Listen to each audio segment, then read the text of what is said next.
Support WrestleTalk! Follow us on Twitter. Hello and welcome to the WrestleTalk News. I am Luke Owen. Some of you may have noticed, but not a lot of you obviously, that Jack the Knobber of Cultaholic did a parody video of my buddy Ollie Davis on a news episode yesterday.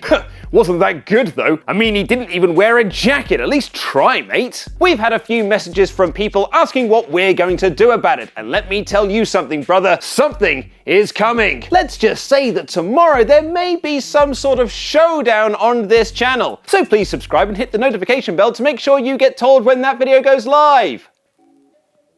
Over the past few weeks, several names have been reported to be on the radar of WWE. It had been rumored that current Evolve champion Matt Riddle is set to join the company over SummerSlam weekend, which appears to be true. And it was reported last week that WWE have interest in current IWGP United States champion Juice Robinson. Although going by his sweary promo after the G1 special from San Francisco, Juice has little desire to go back and be CJ Parker again. No, not that one. But according to Dave Meltzer, there's a new name on WWE's radar in former Lucha Underground Trios champion Angélico. Meltzer reports in the Wrestling Observer newsletter that there has always been interest in Angélico by WWE, but his contract with Lucha Underground has meant nothing could ever move forward. However, Angélico announced in April via Twitter that he's now left Lucha Underground, which means interest from WWE has once again picked up in the South African wrestler. And if there is some interest in Angélico, maybe he could join one of the most iconic factions in wrestling's history. Hulk Hogan made his somewhat controversial return to WWE on the night of Extreme Rules a few weeks ago, but there have been no rumors or word on a potential on-screen role for him. In fact, many believe that Hogan will simply be a brand ambassador for the company, similar to a lot of wrestlers under their Legends contracts. But as the old saying goes, if creative has nothing for you, just start teasing storylines on Twitter and hope something becomes of it. At least I think that's how the saying goes. In a new Twitter video, the Hulkster was talking about a nice time he had at a sushi restaurant in Miami, when all of a sudden... At the end of the night, he told me what a big fan he was of Hulk. No, not... Maybe? Nah, can't be. But anyway, we're here at the Satai. Mama's here, finishing her wine, looking fine, like red wine. But anyway, we're getting ready to go meet Dave Gruppin at Komodo. We'll keep you updated. And Cedric Mania, the good son, the bad son, the bad son, the good son. But anyway, what is up with my phone? Why does my phone keep getting interrupted? This is the craziest thing I've ever seen.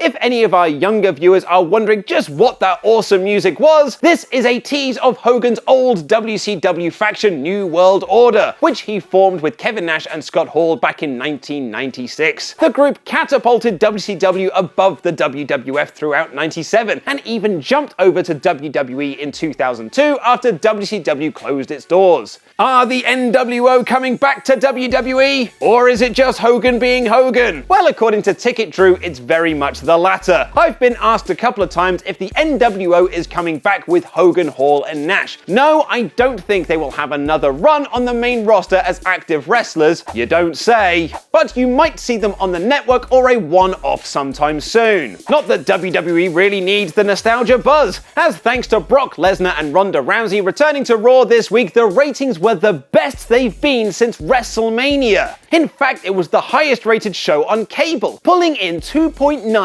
million viewers. But more importantly are your ratings. Ollie Davis thought the show was a high average, and 56% of you agreed, with 21% thinking the show was poor. SmackDown Live was also up in their ratings by 3%, pulling in 2.4 million viewers. But what did you think? I thought the show was a high smack bang in the middle, and 36% agreed, while 50% thought the show was slightly better with Smacktastic. And if you're a $10 pledge hammer over on our Patreon page, you'll be getting access to Ollie and myself reviewing the top 5 matches from around the world last month on Ramble Club tomorrow. What made the list? Mustache Mountain versus Undisputed Era, Kenny Omega versus Tetsuya Naito, Juice Robinson versus Jay White, Aleister Black versus Tommaso Ciampa, Sami Callihan versus Pentagon Jr.